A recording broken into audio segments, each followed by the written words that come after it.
Hey, so a couple days ago, I was doom scrolling on my phone when I ran into an old video that I haven't seen in a while.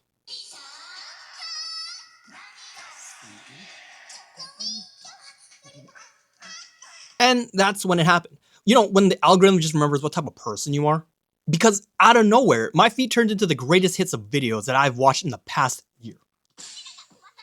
Oh, dude, I remember this.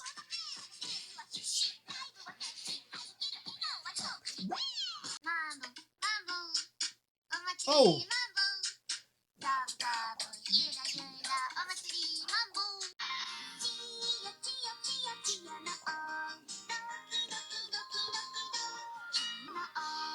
why did I stop looking at these? This is so cute. Uh, uh,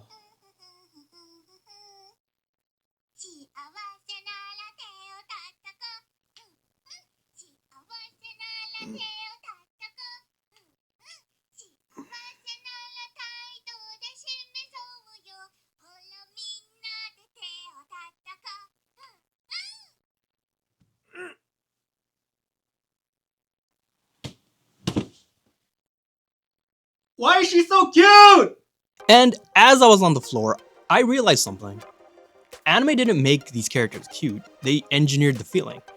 You know, like a deep emotional need. The need to protect them with your entire soul. And that is Moe. What exactly is Moe? It's basically the feeling of this character is so pure that if anything happens to them, I will fight God in order to protect them. Not date them, not be them. Protect them. And if you've ever felt that before, congratulations, your brain has been hacked. But if that's what it feels like, where did that word even come from? Because of course, as anime fans, we just had to make things a lot more complicated for ourselves.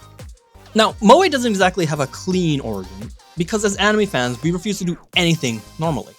Now, most people trace it back to the word moeru, which basically means to burn or to bud.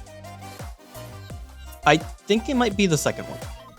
Because that basically means anime fans looked at a fictional character and said that my emotional attachment to this character is like gardening. And honestly, respect. By the late 90s and early 2000s, Moe became slang for strong emotional attachment. AKA, she's precious. I must protect her. I would commit tax fraud for this character. I will hurt anyone who hurts my daughter. Our daughter. So now that we know the word, when did anime exactly start designing characters to make us feel this way? Moe didn't just appear, it evolved. Like Pokemon. But emotionally. Early anime had cute characters, but Moe as a culture really exploded in the late 90s and early 2000s, right when merch exploded, late night anime targeted hardcore fans, and the internet connected everybody. Because the moment anime fans could talk online, Moe became a universal language for us.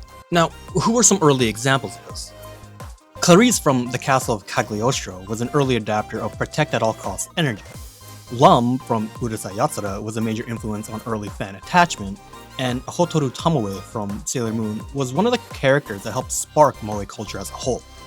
Now, some early fan discussions around Hotaru even started linking on how the term Moe started being used. Because she wasn't just cute, she was fragile, quiet, and kinda tragic. Hotaru was sick, she was isolated, and she often felt breakable. And that changed how fans reacted. Not with attraction, but with the need to protect. Is she okay? Does she need help? Who do I need to fight to protect her? Why am I being aggressive with this? She basically became the blueprint for Protect at All Costs energy. Oh, and also her last name, Tomoe, uses the kanji tied to the word moe. And then the 2000s happened, and that's when everything just escalated. The 2000s turned Moe into a design strategy. Studios realized that cute characters lead to emotional attachment, which leads to merch sales, which leads to your wallet disappearing. Which means that I'm broke. Shows like K-On! Perfected this. Nothing major happened, there was no high stakes, there was no big plot. Just tea, vibes, and friendship. And somehow you cared deeply about the entire thing. Why did they have to graduate? So why does this work? Because it hits three things.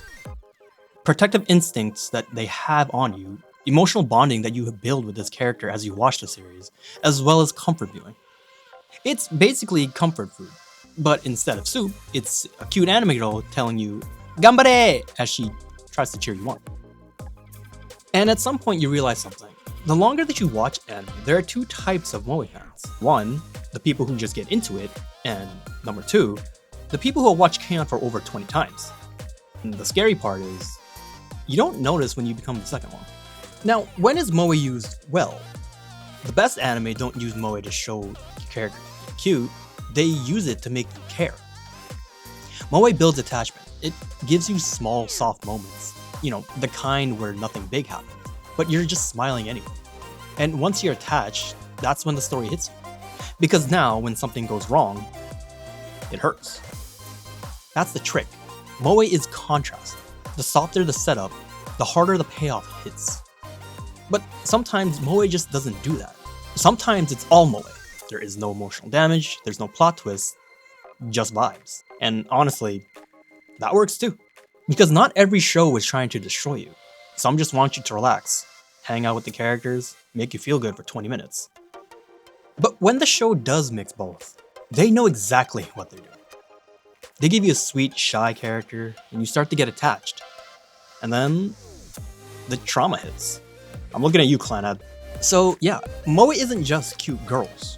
It's an emotional design strategy that somehow hacked our brains and convinced us that we need to protect these fictional characters like it's our full-time job. And honestly, it's working. Now, if you'll excuse me. Oh, yeah.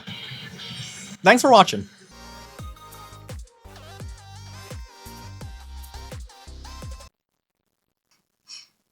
ま、とりあえず騙されたと思って、ネイチャさんに続けて言ってみ。よく頑張った自分。ほい。Good job, me. はい。よくできました。どう？ Oh, this thing's still recording.